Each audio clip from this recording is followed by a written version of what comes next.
जय माता दी। आप सभी का हमारे चैनल राम सीताराम में हार्दिक स्वागत है। प्रिय श्रोताओं, नवरात्रि के तीसरे दिन की आप सभी को बहुत बहुत शुभकामनाएं। नवरात्रि का तीसरा दिन माँ चंद्रघंटा को समर्पित होता है। माँ चंद्रघंटा माँ दुर्गा का तीसरा स्वरूप है। इनका स्वरूप अत्यंत ही शांत, सौम्य तथा दिव्य है, परंतु इनका क्रोधी रूप भी उतना ही विकराल और उग्र है। माँ चंद्रघंटा की उपासना से साधक के जीवन से भय, संकट और नकारात्मक शक्तियाँ दूर होती हैं और उसे साहस, शांति तथा आत्मबल की प्राप्ति होती है। माँ चंद्रघंटा का शरीर स्वर्ण के समान तेजस्वी है। इनके मस्तक पर अर्धचंद्र का आभूषण सुशोभित रहता है, जिस कारण इनका नाम चंद्रघंटा पड़ा। इनके 10 हाथ हैं। 5 हाथों में कमल, धनुष बाण, गदा, तलवार और त्रिशूल हैं तथा अन्य हाथों से वे आशीर्वाद और रक्षा का वरदान देती हैं। माँ का वाहन सिंह है, जो वीरता और साहस का प्रतीक है। इनका स्वरूप साधक के मन में निडरता और पराक्रम का संचार करता है। पुराणों के अनुसार माँ पार्वती ने भगवान शिव को पति रूप में प्राप्त करने के लिए कठोर तपस्या की थी। जब भगवान शिव ने विवाह के लिए सहमति दी, तब माँ पार्वती ने अपना यह रूप धारण किया। यह स्वरूप उनके वैवाहिक जीवन की शुरुआत का प्रतीक है। माँ चंद्रघंटा का यह रूप दैत्यों और राक्षसों के विनाश के लिए भी जाना जाता है। मान्यता है कि इनके घंटे की ध्वनि से असुर भयभीत होकर भाग जाते हैं। नवरात्रि के तीसरे दिन प्रातः स्नान करके स्वच्छ वस्त्र धारण कर माँ चंद्रघंटा की पूजा करनी चाहिए। पीले अथवा सुनहरे फूल, चंदन, धूप, दीप और माँ चंद्रघंटा की जो भी सामग्री है उसे अर्पित करनी चाहिए। घंटी बजाकर माँ को प्रसन्न करें और ओम देवी चंद्रघंटाय नमः मंत्र का जाप करें। माँ चंद्रघंटा और महिषासुर की कथा नवरात्रि की सबसे रोचक और प्रेरणादायक कथाओं में से एक है।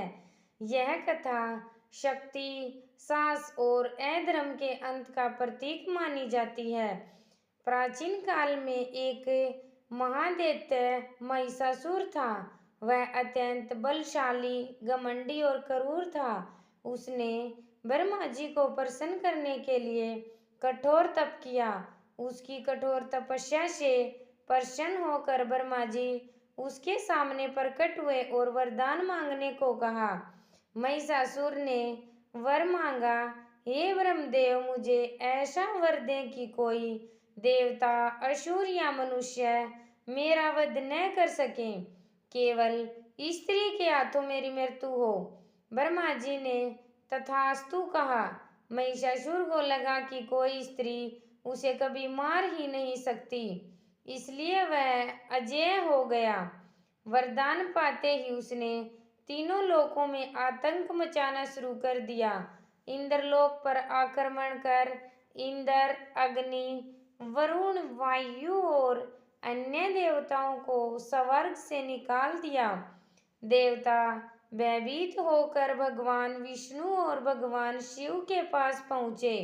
देवताओं ने प्रार्थना की, हे देव, यह महिषासुर हमें सताता है, हमें स्वर्ग लोक से निकाल चुका है, हमें इसका अंत चाहिए।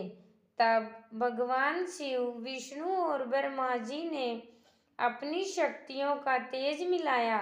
सभी देवताओं के तेज से एक दिव्य देवी प्रकट हुई।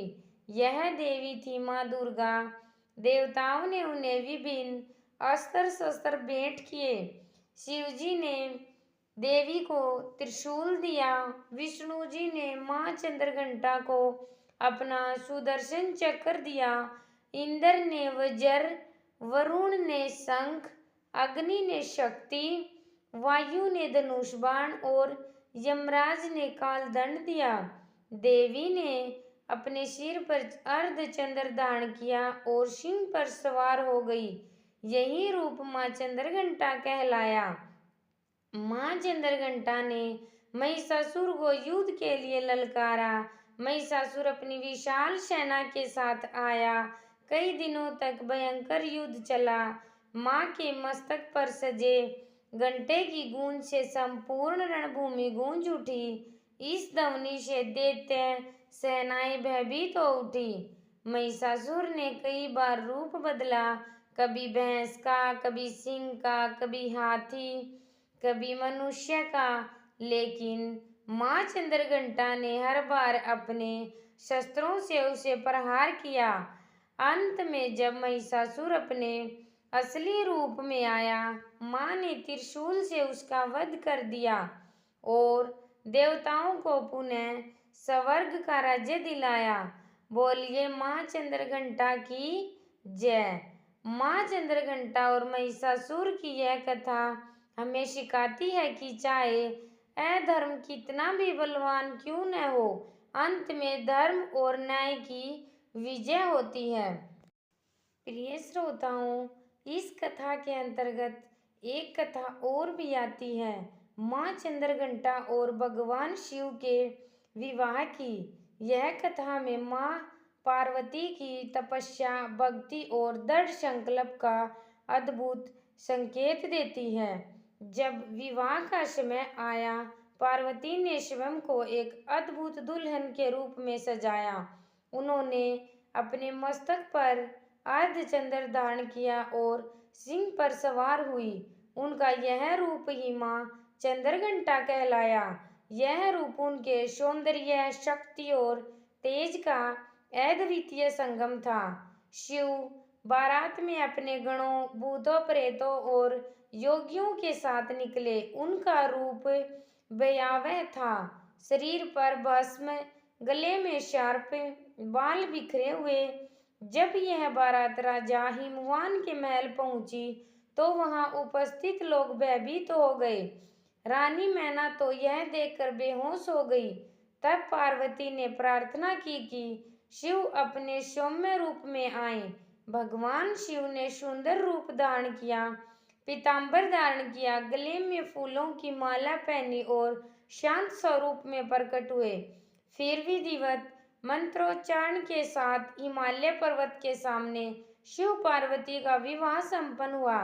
देवताओं ने आकाश से पुष्प वर्षा की और संपूर्ण ब्रह्मांड में आनंद छा गया।